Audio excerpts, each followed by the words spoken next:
Is Arcane Mage viable? What? You didn't hear me? Oh, my bad. Is Arcane Mage viable? This spec is a lie. What the...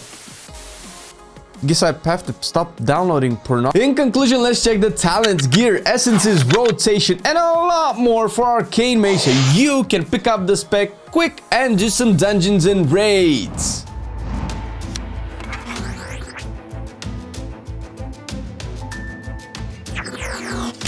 Before going into the talents and really every other part of this guide, you have to understand that Arcane Mage has a major trade-off.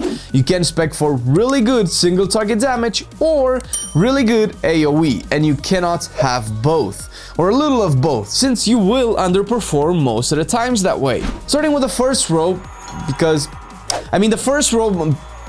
okay, you know, fuck you, man. Running dozens of these scripts different every time is like...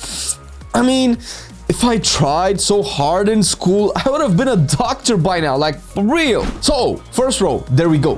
Right. Rule of threes is what you take for both raiding and dungeons, and this will be your best bet on the first row. Nothing extraordinary here. You'll get every now and again a free arcane missiles which you weave into your rotation. Spices some things up so you don't fall asleep, because... well, but hey, in pure AoE fights, rule of 3 won't help you too much, so Arcane Familiar will be the better option.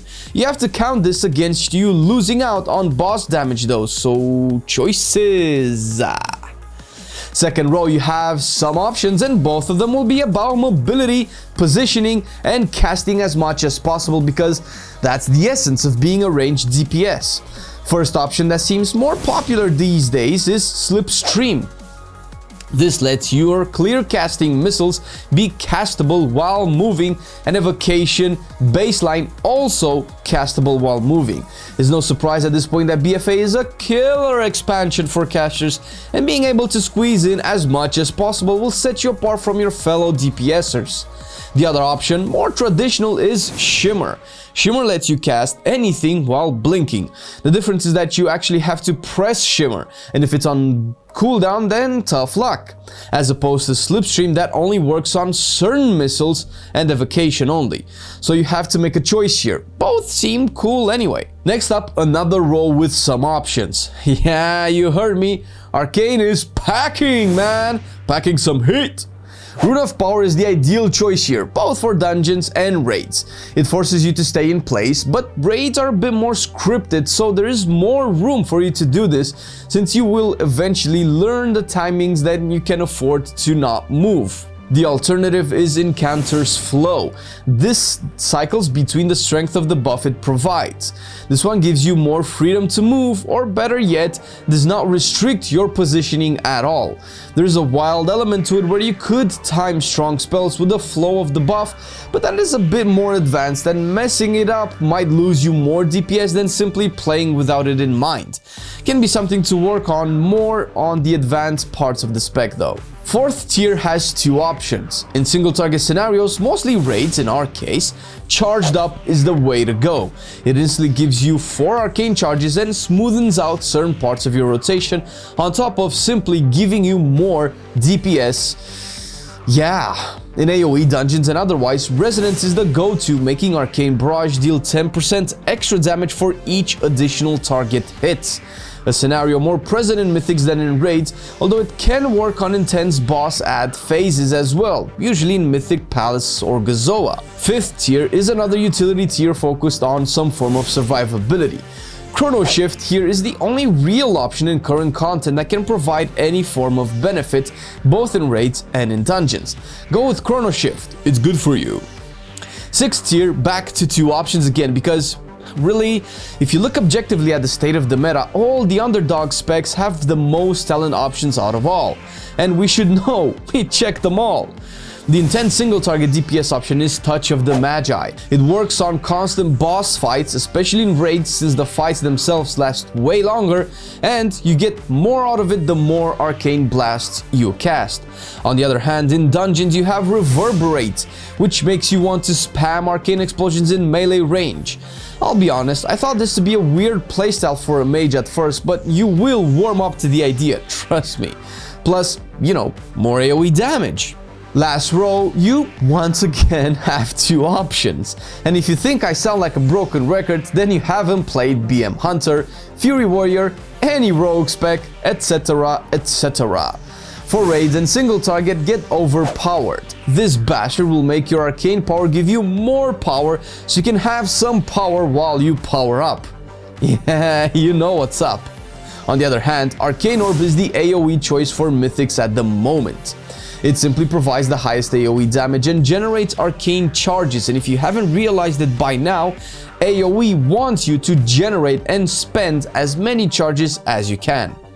The raid and dungeon builds should be thought more along the lines of single target and multi-target builds. You can take strong single target talents in dungeons as well if you need tyrannical boss damage, and vice versa of course. It mostly depends on your group though, but usually your leader should let you know.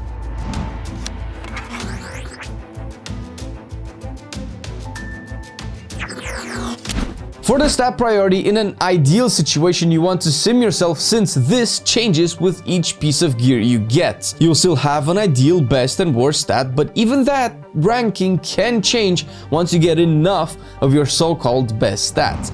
But starting out, crit will be your best option, followed by haste, mastery and versatility, and it's difficult to rate them against each other accurately. Haste is good once it allows you to fit in one extra cast inside your arcane power window, otherwise it just speeds up your mana depletion.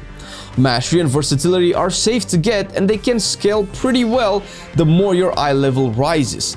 Intellect is dead last, mostly because if you compare it point by point, it loses out, but that's not how gear works. Gear will always have more intellect on it than any other secondary stat, meaning that eye level will win out in the end, even with bad stats sometimes. But again, you can follow this priority to keep your gameplay simple, or sim your damn character if you're looking into squeezing out every little bit of damage. With the stats in mind, you can choose your rings easier now, but the trinkets will still be something to be thought about. Actually, not really. Arcane has a few best performing trinkets and you should aim for them, and that seems to be consistent across the board for top arcane mages. That doesn't mean that other trinkets cannot be good, and as long as they match your stat priority, you will still do good DPS. When it comes to raiding Biz, however, the undisputed champion is Azshara's Font of Power. This has an on-use effect that vomits tons of intellect on you that can match with Arcane Power window, giving your burst window even more burst, and this is what you're looking for. The other option is Leviathan's Lure from the second raid boss, which essentially performs amazing across the board, and ideally you might not want two on-use trinkets since they have a 20-second in-house cooldown, meaning you cannot use them back to back. In dungeons, you can take the raid options, although Azshara's is a pain to use, or you can opt for Balefire Branch as the best replacement and Conch of Dark Whispers. Conch is simple, it gives crit, so it's good. Balefire is a rare trinket that has its cooldown matched with arcane power, making your rotation a lot more consistent and reliable, giving you a massive burst window every time. Moving on to the traits, the builds break again into single target and AoE, but this seems to be more consistent to their respective content, meaning raids and dungeons. In raids, you want Equipoise stacked 3 times. This is the strongest single target option in the game for you at the moment, and the usage of it is pretty straightforward from the tooltip. You can also get one of Arcane Pummeling and one Galvanizing Spark as general 1-point wonders, mostly for their unique effect. You can fill in the rest or even replace the 1-point wonders with Loyal to the End if enough people in your group use it. The sheer stat strength this provides offsets a lot of options for Arcane. A lot! Except Equipoise. In dungeons, you will stack Arcane Pressure 3 times as the best AoE option, followed closely by Explosive Echo, stacked as much as you can. If you don't have these options, you can fill in with traits like Blightborn Infusion, since you can only get it through the Titan Residuum system, and it's probably the strongest generic stat trait for Arcane at the moment, because crit. With the traits out of the way, we will check the essences now to complete this wonderful circle we call gearing. Keeping in theme with the video so far, we have two builds here as well. Ideally done with the essences at rank 3, and if you don't have some of the options here at rank 3, feel free to include whatever rank 3 essences you already unlocked. In single target, raids or dungeons, you want to get Condensed Life Force as your major, Conflict and Strife as your minor, and Memory of Lucid Dreams as your second minor. There are a few options that also work, although this build seems to perform the best at the moment. And I specifically said single target because raids will use it more, sure, but tyrannical bosses are a pain and you can be very good at melting them down, considering how many good specs deal massive AoE damage to compensate for your lack thereof. But you can also opt to be that AoE damage dealing spec by taking Essence of the Focusing Arrows in your major, Conflict and Strife and Memory of Lucid Dreams in your minors. Blood of the Enemy can be a very good major as well, although harder to farm for some people, which is why not enough mages might use it at the high end for us to tell if it can outperform Iris. But hey, if you have it, sim it, and use it if it's good for you. The builds we covered so far in the video are pretty well defined and are performing really well at the high end, but that doesn't mean that these are the only builds for you to use for Arcane, and there are a lot more intricacies that you can find out by checking the official online resources for the Arcane Mage that the community created. Resources like the Alter Time Discord channel or the Icy Veins guide. Check them out, you might find some advanced tips there.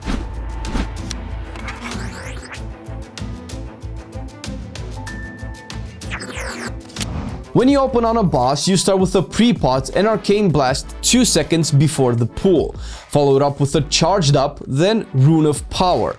Activate Arcane Power and any racial that can buff you and start spamming Arcane Blasts. Consume clear casting procs with Arcane Missiles only if Arcane Power dropped. Place your Rune of Power again when Arcane Power ends. Pop Arcane Missiles again only if you are below 95% mana and Arcane Power is not active. Fill in with Arcane Blasts. Use Presence of Mind to fit in Arcane Blasts when you're at the end of Rune of Power or Arcane Power windows, and casting a simple Arcane Blast will not make it fit in that said window. And use Evocation when out of mana. Depending on your procs and haste levels, things may be different, but hopefully this opener/priority system can give you a better insight on your rotation. And speaking of insight, Arcane has essentially two different aspects to its rotation, making it on paper one of the more interesting mage specs to play because mana matters. And here's how. The burn phase refers to your burst window where you burn as much mana, dealing as much damage as you can. The burn phase is the opener sequence we discussed since the order of the abilities should be the same, while the conserve phase is supposed to have as much mana for your next burn phase when Arcane Power comes off cooldown. For this you want Charged Up to be used when you are at 0 charges, Rune of Power to prevent capping, and if you're also at 4 charges, spend the Rule of Threes buff on blasts, spend the clear casting buff on missiles, use Arcane Barrage when you have 4 charges and you are below 80% mana, specifically to play the Equipoise trait, also good if you have Arcane Power up soon and close to 2 charges of Rune of Power. Lastly, fill in with Arcane Blasts. When in AoE and dungeons specifically, the use of your cooldowns needs to match your route and how your tank pulls. The rotation is slightly different. You'll be using Arcane Explosion to build charges and Barrage to instantly deplete them for AoE damage. And that's actually it. The damage comes mainly from Barrage and the Resonance talent, as well as Explosion and the respective traits. This will also eat away at your mana, so you have to factor in Arcane Power and how much mana you can get before you use it. Can you drink before? Do you have Evocation up? Since the dungeon environment is different most of the times, you will need to adapt, but the core concept remains.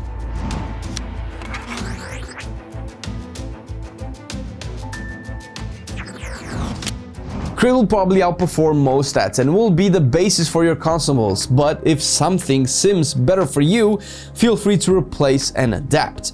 A Chord of Critical Strike and Deadly Lava Lazuli will be your choices as a result, although you can get a Leviathan's Eye of Intellect for that pure 120 power.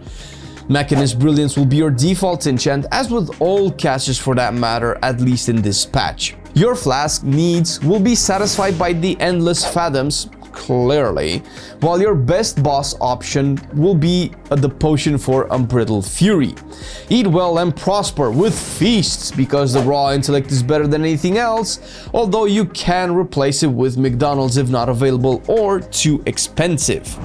There are a lot more advanced details that you can find out about the Arcane Mage, and for that I want to shout out again the Alter Time Discord channel, but more specifically Zorovan and Norinir, the two top mages that helped us feedback and understand the guide and also correct some of our mistakes. They really helped us a lot with the guide, and I strongly recommend you guys check their Discord out because they help the community a lot and they add a lot of value to the information Arcane Mage has across the interwebs. But of course, also a special shout out to our Patreons, the people, the MVPs that make all of this what it is today. You guys play a major part in us being able to sleep well at night, and we thank you for it, appreciate you for it all the damn time, man. And if you are interested in supporting the channel a bit more, you can check the Patreon link down below. Every little bit counts and we love you for it.